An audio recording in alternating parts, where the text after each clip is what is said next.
friend is over there. How you doing, my friend? Yeah. I think this is that.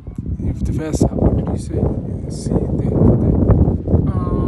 See. It's not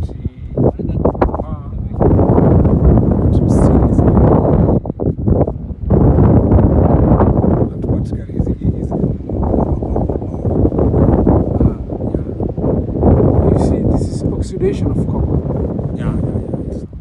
Yeah, this is oxidation of copper, especially for malachite. Oxidation of malachite. But this is limestone. This oxidation is not copper.